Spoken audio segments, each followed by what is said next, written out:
One of the ways that you can tell if this video is for you is if you struggle with attachment. So if you find that you are overly attached to specific belief systems, specific people, specific behaviors, then I'm going to talk to you about divine detachment and how it can be such a useful thing for so many different reasons, but largely because it will help you to find your center and help you eliminate suffering from attachment to things.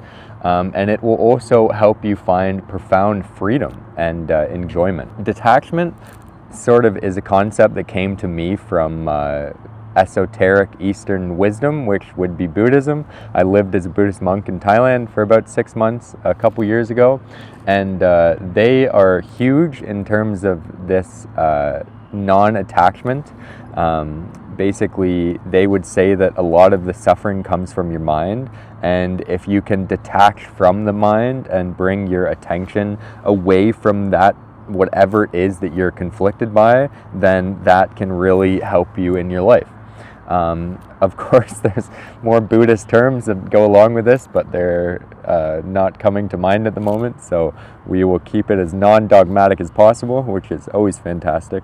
But essentially, a lot of the different thought spirals that we go down, I like to look at consciousness as if it's like a sort of stream of energy. You could look at it like a river, and there's like a constant source of energy coming through us at all times. Whether this be from the food that we've consumed is now giving us like physical energy, whether it be the electromagnetic frequencies of the earth are sort of constantly giving us energy, whether it be the air we breathe, whether it be the sunlight we receive, whether it be connections from other people. It could also be source energy channeling down from above.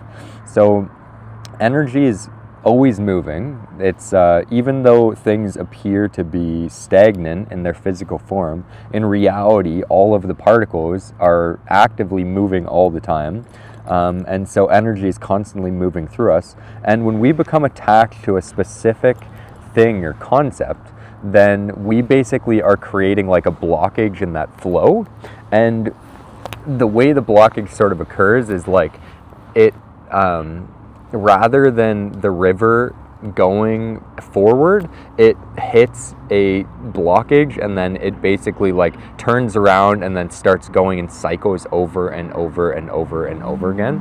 And when this happens, you can imagine that like there's a couple of negative things that would happen to the water. The water would probably get more dirty. The water would potentially, if it stays there long enough, it would start, damaging the surrounding shorefront.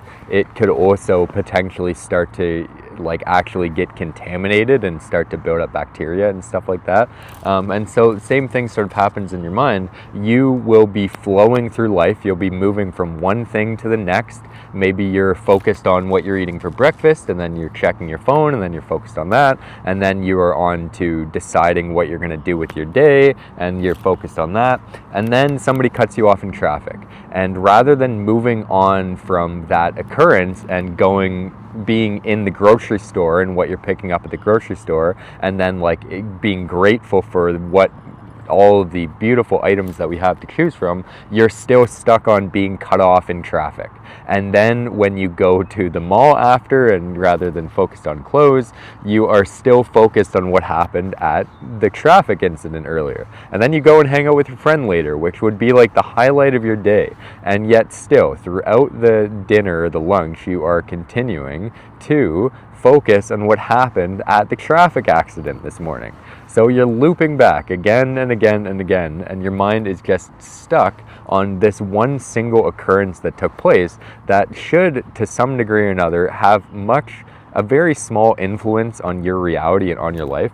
But by circling back to it over and over again, by attaching to it, by not letting it be resolved on its own and thinking that it needs some sort of like mental attention to resolve it, then you're perpetuating the instance to make it be, one, much larger than it is, two, have much larger of a greater influence on you than it does, and three, influence the other things around you so that they become less enjoyable, right? So This is essentially what Buddha was talking about when he said that, mental attachment causes suffering. And the way to, alleviate mental suffering is to see the fact that your mind has this tendency to get stuck on things, but it's not serving you any good, and it's best to just let go of it. So this is where the whole concept of detachment comes from. Detachment would say that regardless of you getting the outcome that you want from that traffic accident, regardless of you having an ability to yell at the person, regardless of you having an ability to receive forgiveness from this person, or for you to, think about it in a different way that provide you with liberation, those things may or may not occur. And even if they do, you may or may not choose to let that fulfill this mental desire. But what you can do in every single scenario, regardless of what has happened to you in your life, is you can let it go. You can always let it go. You can let every single thing go. And it's as easy. Let me give you a proof as to how this is possible. Tell me what you were thinking about yesterday at 3:32 p.m. All right, I'll wait. Think about it. Let me guess, you probably can't unless some extraordinary thing happened right at 3:33 or 3:32 p.m. yesterday. So we let go of things constantly. We are doing nothing but letting go of things. So eventually, every single, massive storm that comes through is forgotten in the future anyway. So the question is like, will you let it go sooner and be okay with it and just surrender to letting it go? Or will you hold on to it and let it cause you suffering, knowing that it's going to be let go of eventually anyway? When you start to see it from this perspective, then basically there's no reason not to let things go other than the fact that you are programmed based off your sort of primal nature and your sort of reptilian mind, some people would say, to not do this, right? Because, the human biology of survival wants to take note of these specific things, thinking that it has influenced your ability to survive, and so it wants to make sure that you remember this to avoid specific situations like this in the first place and in the future. And so what we ought to do is, a very funny thing just happened. Some geese flew by and it totally distracted me, and I totally lost my train of thought. And rather than getting upset about it and holding on to that thought, I'm going to move on and just go in a different train of thought, which is exactly what this teaching is for. It's funny because you'll watch psychics and they will basically have certain instances come up and they'll say that, oh, like that was, like the card got dropped on the ground, and so that means that you can't see it, right? And this instance of the geese flying by and me losing my train of thought is a proven example in this exact moment of how these things can happen and what we ought to do when it happens. It's basically, it's as easy as that. You don't necessarily have to put too much effort into this whatsoever. Actually, the whole goal of it is non-effort, right? It says that you follow the flow of the moment as the moment occurs, and you meet the moment where it's at, rather than holding on to the past and letting the past influence the future. You just go moment to moment to moment, constantly detaching from each and every moment and each and everything that happened in the past. And it's freedom. It's total freedom. It's otherwise, I could sit here and be like, oh no, my video's ruined. What am I going to do? What am I going to talk about? Like, there's all sorts of mental storylines that you can get into regarding these things that don't necessarily help the moment, but just hurt you. So I luckily just remembered what I was talking about before, but I was talking about how your human biology is sort of trained to attach to things. And so what the practice of meditation teaches you and what the practice of detachment is designed to do is to say that we're living in a world where survival isn't as difficult as it once was. And so the programs of the past that were useful for us aren't necessarily something that we have to fully continue with. Thanks, Bo. Appreciate you. Here's Bodhi, little goofball. But yeah, so it's our job as people who care to do this, who care to liberate ourselves and care to find more mental freedom, it's our job to redo some of these patterns that once existed within us that are causing us suffering, and reprogram our system. And so the way that you do this is whenever these emotions come up, which are valid and true, and of course there is reason to be mad at somebody who cuts you off in traffic and almost damages your car or whatever, right? Like, it's okay to be emotionally upset about it, but just understand that that emotion is really only influencing you in a negative way, because that other driver isn't sitting there. Bodhi, will you chill? Seriously, stop. Hey, I just want to say that it's Bodhi's birthday today, and so he's a little bit excited. Bodhi's turning 1 year old today. Isn't that cool? Look at him. What a goofball. He's a 1 year old Aussie Golden, and he's the best thing that ever happened to me. But yeah, back to what I was talking about. If we want to find our own mental liberation and freedom and joy and happiness, then the best way to do that, I've found through my own experience and through the anecdotal experience of wise others, let go. Let go of whatever it is that you're holding on to that's causing you suffering. Try and let go as fast as you possibly can. And the more that you train yourself to do this, the easier it will become. And the more likely it is to happen unconsciously, which is another great thing, because it will happen on its own rather than you actually having to force your mind to do it or force effort towards it. Yeah, it's a skill, right? Because, you know, some things you'll be able to let go of easy, and other things you might not be able to let go of so easily. And so when you train this skill in the beginning, you'll let go of easy things, and then you'll let go of more severe things, and then you'll let go of even more severe things. And so eventually, even the worst thing that could ever possibly happen to you could, and you'll still be able to be at peace and calmness and let it go much more quickly than you ever could have in the past.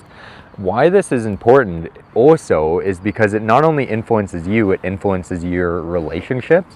Let's say that a partner does something that potentially irks you and irritates you, and so you could spend an afternoon in rumination about it, or maybe you and your partner are on a beach day and you let it go and you enjoy the rest of your beach day, and you end up having a better relationship for it, knowing that relationships build over time. And so if you do let these things go, you'll be able to build more intimacy, and then 10 years later you'll be so much farther in your relationship than you would have been if not for this habit. So it influences so much in our lives, and it's such a beautiful thing to get in the hang of doing. And it's like so easy. It takes virtually nothing to do whatsoever, other than a willingness to say, I am not fully in control. There are some things I can control, and I'm going to control what I can control. And the things that I can't control, I'm okay with that, and I'm aware of that. And I'm more of a participant in this experience who's enjoying the ride and sort of getting to play the way that I can play. And I'm aware that at the same time, there's a bigger thing taking place here that's beyond my control, beyond my comprehension. And I play a role in that in a greater sense than I might realize, you know? So I understand, I get it. I used to struggle with major attachment as well. There were times in my past where I was so anxious and I was so caught up in the illusion that when I leave the house, bad things are going to happen, or if I socialize with people, I'm not going to do it. If I socialize with people, I'm going to say something weird and they're going to hate me and I'm not going to be liked and I'm going to lose my friends. I played those games for years, and I would sometimes get in a mental thought that would last me 3 days, not even 1 day, like 3 days. I was more depressed than I'd ever been, more anxious than I'd ever been in my life during this time. And the thing that helped me through it was learning about these principles and learning these practices and seeing, not just believing, but actually seeing through experience, saying, okay, what helps me in this moment? What helps me with these mental loops that are causing me so much suffering? Well, one thing is like distraction, right? And distraction is good to a certain degree or another. It can't necessarily be the only way that you detach, but you will distract yourself through something. You will get relief, and then you can see detachment working in real hand. But then another attachment happens, because then you become attached to the distraction. And so you're using attachment to eliminate attachment, and that's not the best way. And so what is the best way? Detachment, right?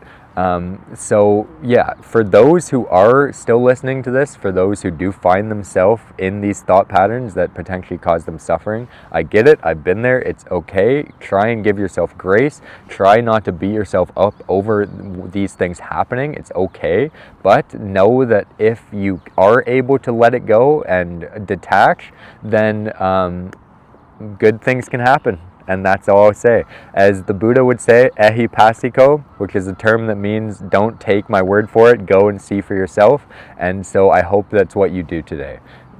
Find one opportunity where you can say, I am clinging on to this outcome, this desire, this behavior, whatever it is. I want this to happen, and just even 1% try and detach from it a little bit and see what calmness and peace might come from it. Okay, peace out.